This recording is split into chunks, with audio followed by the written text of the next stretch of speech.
Lad os kigge lidt nærmere på det evige problem. Skal der debiteres eller krediteres? Her der er en tretrinsraket, der kan hjælpe jer lidt i den sammenhæng. Det første trin det er at finde ud af, hvor hører kontoen hjemme på årsregnskabet. Er det under omkostninger, indtægter, aktiver eller passiver? Trin 2. Er der tale om, at kontoen bliver forøget eller formindsket? Trin 3. Hvordan skal der så bogføres? I hvilken side? Vil bogføre i samme side ved en forøgelse, og vi bogfører i modsatte side ved en formindskelse.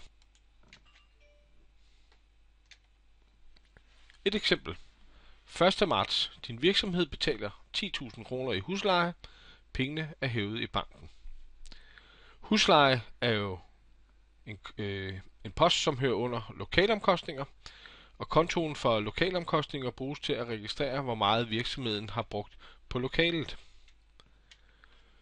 Og hvor finder vi så lokalomkostninger henne?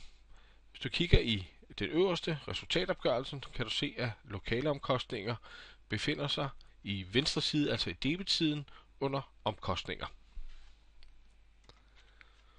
Bliver kontoen for lokalomkostninger så større eller mindre? Lokalomkostninger, som vi fandt, står i debetsiden i resultatopgørelsen. Den bliver større. Kontoen bruges jo til at registrere, hvor meget vi har brugt på lokalomkostninger.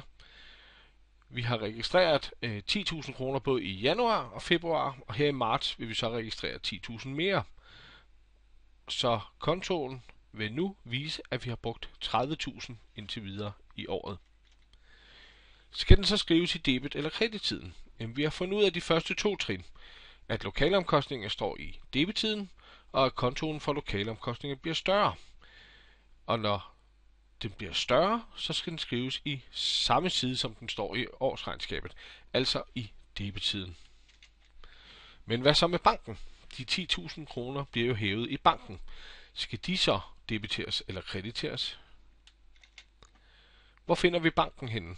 Hvis vi kigger i den nederste, altså balancen, så kan du se, under aktivsiden, så står bankindstående. Altså, det står i debetsiden i årsregnskabet. Kontoen bliver mindre. Kontoen bruges jo til at registrere, hvor meget vi har stående i banken. Når der bliver hævet, så står der naturligvis mindre. Så vi har nu fundet ud af, at bankkontoen står i debetsiden i balancen, og at kontoen bliver mindre. De 10.000 kroner skal altså skrives i modsatte side, som de står i årsregnskabet, altså i kreditsiden. Så det endelige resultat kommer til at se sådan her ud. Under lokalomkostninger har vi debiteret 10.000, og under bankkontoen har vi krediteret 10.000.